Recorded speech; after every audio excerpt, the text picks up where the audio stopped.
ഒരു മേൽക്കൂരയ്ക്ക് കീഴിൽ വിശ്വസ്തതയുടെ മുഖംമൂടി അണിഞ്ഞ് ജീവിക്കുമ്പോഴും ഇരുട്ടിന്റെ മറവിൽ മറ്റൊരു രഹസ്യലോകം പടുത്തുയർത്തുന്നവരുണ്ട്. ഒരു നിമിഷത്തെ ശാരീരിക സുഖത്തിനും ആനന്ദത്തിനും വേണ്ടി സ്വന്തം ചോരയെയും പങ്കാളിയെയും ചതിക്കാൻ മടിക്കാത്ത മനുഷ്യർ. Welcome to story Rahasyabandham episode 1.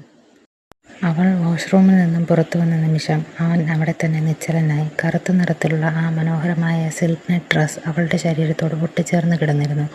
കുളി കഴിഞ്ഞ് ഈറനണിഞ്ഞ മുടിയിഴകളിൽ നിന്നും വെള്ളത്തുള്ളികൾ അവളുടെ കഴുത്തിലൂടെ, ആ നൈറ്റ് ഡ്രസ്സിൻ്റെ ആഴമേറിയ കഴുത്തിറക്കത്തിലൂടെ താഴേക്ക് ഒലിച്ചിറങ്ങുന്നുണ്ടായിരുന്നു. നനഞ്ഞ ശരീരത്തോട് ഒട്ടിപ്പിടിച്ച ആ വസ്ത്രത്തിനുള്ളിലൂടെ അവളുടെ ശരീരത്തിൻ്റെ വശ്യതയാർന്ന വടിവുകൾ അവന് മുന്നിൽ തുറന്നു കാട്ടപ്പെട്ടു. അവൻ കട്ടിലിൽ നിന്ന് എഴുന്നേറ്റ് പതിയെ അവളുടെ അടുത്തേക്ക് നടന്നു. അവളുടെ നടുവിലൂടെ കൈകൾ ചേർത്ത് പിടിച്ച് തന്നിലേക്ക് വലിച്ചെടുത്തു. എത്ര കണ്ടാലും മതിയാവില്ല, ഇന്ന് നീ കൂടുതൽ ഹോട്ടാണ്, അവൻ അവളുടെ കാതോരം ചെന്ന് പരുക്കൻ ശബ്ദത്തിൽ പറഞ്ഞു. അവൻ്റെ ചൂടുള്ള ശ്വാസം അവളുടെ കഴുത്തിൽ തട്ടിയപ്പോൾ അവളിൽ ഒരു വിറയൽ പടർന്നു. അവളുടെ കവിളുകൾ ചെറുതായി ചുവന്നു. അവൾ അവൻ്റെ നെഞ്ചിൽ കൈകൾ ഊന്നി അവനിലേക്ക് കൂടുതൽ ചേർന്ന് നിന്നു. നമ്മളിപ്പോൾ എല്ലാം തുറന്നു പറയുന്ന മൂഡിലല്ലേ? അവൾ അവൻ്റെ കണ്ണുകളിലേക്ക് നോക്കി ചോദിച്ചു. ആണല്ലോ, പ്രത്യേകിച്ച് ഇന്ന് നമ്മൾ പ്ലാൻ ചെയ്ത് ഓർക്കുമ്പോൾ. അവൻ അവളുടെ ചുണ്ടുകളിലേക്ക് നോക്കി കണ്ണ് ചിമ്മി. എങ്കിൽ ഒരു കാര്യം പറയട്ടെ? അവൻ സമ്മതഭാവത്തിൽ അവളുടെ കഴുത്തിൽ ചുണ്ടുകളമർത്തി. നിൻ്റെ ഈ കുസൃതി നിറഞ്ഞ സംസാരവും അതിലും വികൃതിയായ ഈ കൈകളും എനിക്ക് ഒരുപാട് ഇഷ്ടമാണ്. നമ്മൾ ഒരുമിച്ചുള്ള ഈ സമയമാണ് ഞാൻ ഏറ്റവും കൂടുതൽ ആസ്വദിക്കുന്നത്. അവൾ പറഞ്ഞു നിർത്തിയതും അവൻ്റെ ചുണ്ടുകളിൽ ഒരു ഗൂഢമായ പുഞ്ചിരി വിരിഞ്ഞു. അവൾ തന്നിൽ നിന്ന് എന്താണ് ആഗ്രഹിക്കുന്നതെന്ന് അവന് കൃത്യമായി അറിയാമായിരുന്നു. അത് നല്ല കാര്യമാണ്, കാരണം അത് നിർത്താൻ ഞാൻ ഒട്ടും ഉദ്ദേശിക്കുന്നില്ല. ഇനിയുള്ള മണിക്കൂറുകൾ നമുക്ക് മാത്രമുള്ളതാണ്. അവൻ അവളുടെ നൈറ്റ് ഡ്രസ്സിൻ്റെ സ്ട്രാപ്പിൽ വിരലോടിച്ചുകൊണ്ട് പറഞ്ഞു. അങ്ങനെയാണോ? അവൾ പതിഞ്ഞ ശബ്ദത്തിൽ ചിരിച്ചു. തീർച്ചയായും. അവരുടെ ഇടയിലെ അകലം പൂർണ്ണമായും ഇല്ലാതായി. വർഷങ്ങളായി പരസ്പരം അറിയുന്ന, പരസ്പരം ശരീരത്തിൻ്റെ ഓരോ കോണും നന്നായി മനസ്സിലാക്കിയ രണ്ടാളുകളുടെ സ്വാഭാവികമായ അടുപ്പം അവിടെ പ്രകടമായിരുന്നു. അവൻ അവളുടെ ചുണ്ടുകളിലേക്ക് മുഖമടുപ്പിച്ചു. ആരെങ്കിലും അറിഞ്ഞാലോ? ഒരു മുൻകരുതലെന്നോണം അവൾ മന്ദമായി ചോദിച്ചു. എങ്കിലും അവളുടെ കൈകൾ അവൻ്റെ ഷർട്ടിൻ്റെ ബട്ടണുകൾ ഓരോന്നായി അഴിക്കാൻ തുടങ്ങിയിരുന്നു. ആരും അറിയില്ല, എനിക്ക് നീ മാത്രമാണ് പ്രധാനം. ആ മറുപടി കേട്ട് അവൾ അവനിലേക്ക് പൂർണ്ണമായി കീഴടങ്ങി. അവൻ അവളെ എടുത്ത് പതിയെ കട്ടിലിലേക്ക് കിടത്തി. അവൻ അവളുടെ മേലേക്ക് അമരുകയും അവരുടെ പതിവ് തീവ്രമായ ശാരീരിക അടുപ്പത്തിലേക്ക് അവർ കടക്കാൻ തുടങ്ങുകയും ചെയ്തു. അപ്പോഴാണ് പെട്ടെന്ന് മേശപ്പുറത്തിരുന്ന് അവൻ്റെ ഫോൺ വൈബ്രേറ്റ് ചെയ്യാൻ തുടങ്ങിയത്. അവനൊന്ന് നോക്കിയെങ്കിലും മൂഡ് കളയാൻ താല്പര്യമില്ലാത്തതുകൊണ്ട് ഉടനെ സൈലൻ്റാക്കി ഫോൺ കമഴ്ത്തി വെച്ചു. എടുക്കുന്നില്ലേ? അവളുടെ ശ്വാസമെടുപ്പ് വേഗത്തിലാകുന്നതിനിടയിൽ അവൾ ചോദിച്ചു. ഇപ്പോൾ വേണ്ട, ഇതിലും വലിയ കാര്യം ഇവിടെ നടക്കുമ്പോൾ. അവൻ അവളുടെ നെറ്റിയിലും കഴുത്തിലും ചുംബനങ്ങൾ ഉതിർത്തുകൊണ്ട് പറഞ്ഞു. ഇത്രയും നേരമായിട്ടും ആരാണ് വിളിക്കുന്നത്? അവൻ വെറുതെ ചിരിച്ചു. പിന്നെ നോക്കാം. അവൻ്റെ ചുംബനങ്ങളിലും തലോടുകളിലും അവളെല്ലാം മറന്നു. കുറച്ച് സമയത്തെ തീവ്രമായ നിമിഷങ്ങൾക്ക് ശേഷം അവൾ അവൻ്റെ നെഞ്ചിൽ തല ചായച്ച് അവൻ്റെ വിരലുകൾ അവളുടെ മുടിയിലൂടെ ഇഴയുന്നതോ ആസ്വദിച്ച് കിടക്കുമ്പോൾ കളിയോടെയുള്ള സ്വരത്തിൽ ചോദിച്ചു. ഒരു കാര്യം ചോദിക്കട്ടെ? ചോദിക്കൂ. അവൻ അവളുടെ തോളിൽ തലോടി. നീ എപ്പോഴെങ്കിലും എന്നെ വിട്ടുപോകുമോ? അതോ ഈ ശാരീരിക സുഖം കഴിയുമ്പോൾ നമ്മൾ അപരിചിതരാകുമോ? അവൻ അവളുടെ താടി ഉയർത്തി കണ്ണുകളിലേക്ക് നോക്കി. അതൊരിക്കലും സംഭവിക്കില്ല. നമ്മൾക്കിടയിലുള്ള കെമിസ്ട്രി എനിക്ക് മറ്റൊരിടത്തു നിന്നും കിട്ടില്ല.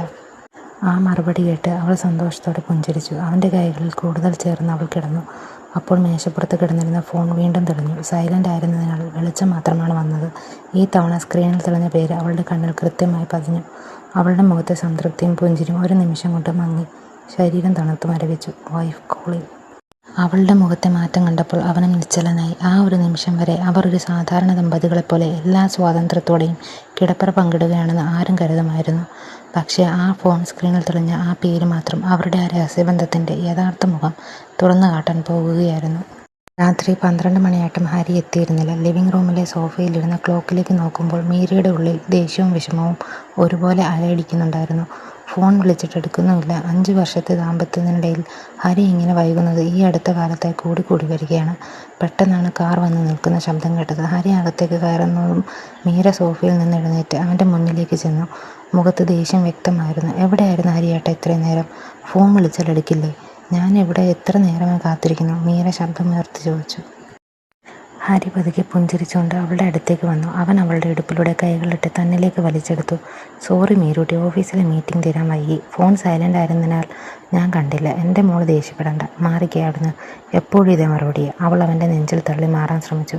പക്ഷേ ഹരി വിട്ടുകൊടുത്തില്ല. അവൻ അവളുടെ കഴുത്തിൻ്റെ പിന്നിലേക്ക് കൈകൾ കൊണ്ടുപോയി. അവളെ കൂടുതൽ തന്നിലേക്ക് ചേർത്ത് നിർത്തി അവളുടെ കണ്ണുകളിലേക്ക് നോക്കിക്കൊണ്ട് അവൻ മന്ത്രിച്ചു. ഇത്രയും സുന്ദരിയായ ഭാര്യ വീട്ടിലിരിക്കുമ്പോൾ ഞാൻ വേറെ എവിടെ പോകാനാടി? നിന്റെ ഈ പിണക്കം കാണാനാണ് എനിക്ക് ഏറ്റവും ഇഷ്ടം. അവൻ പതുക്കെ അവളുടെ ചുണ്ടുകളിൽ വിരലോടിച്ചു. അവളുടെ ശ്വാസഗതി വേഗതയിലായി. കോപമെല്ലാം ആ സ്പർശനത്തിൽ പതുക്കെ അലിഞ്ഞു പോകുകയായിരുന്നു. ഹരി ഒട്ടും സമയം കളയാതെ അവളുടെ ചുണ്ടുകളെ തൻ്റെ ചുണ്ടുകൾക്കുള്ളിലാക്കി. ആ ചുംബനത്തിന് ഒരുതരം ചൂടായിരുന്നു. മീരയുടെ ദേഷ്യം പൂർണ്ണമായും പ്രണയത്തിന് വഴിമാറി. അവൻ അവളെയും കോരിയെടുത്ത് ബെഡ്റൂമിലേക്ക് നടന്നു. കട്ടിലിലേക്ക് കിടത്തുമ്പോഴും ഹരിയുടെ കൈകൾ അവളുടെ വസ്ത്രങ്ങൾ ഓരോന്നായി അഴിച്ചു മാറ്റുകയായിരുന്നു. എയർ കണ്ടീഷണറിൻ്റെ തണുപ്പിലും ആ മുറിക്ക് കാമത്തിൻ്റെ ചൂടേറി. ഹരിയുടെ പരുക്കൻ കൈകൾ അവളുടെ ശരീരത്തിലാകെ പടർന്നു പിടിച്ചു. അവൻ്റെ ചുംബനങ്ങൾ അവളുടെ കഴുത്തിലൂടെ താഴേക്കിറങ്ങി. മീര അവൻ്റെ മുടിയിഴകളിൽ വിരലുകൾ കോർത്തു പിടിച്ച് ആ സുഖത്തിൽ കണ്ണുകളടച്ചു. ഹരിയുടെ ഓരോ ചലനത്തിലും അവൾ പൂർണ്ണമായി ഉരുകിച്ചേർന്നു. താൻ അവൻ്റേത് മാത്രമാണെന്ന ആത്മവിശ്വാസത്തിൽ അവൾ ആ രാത്രിയും അവന് മുന്നിൽ സമർപ്പിച്ചു.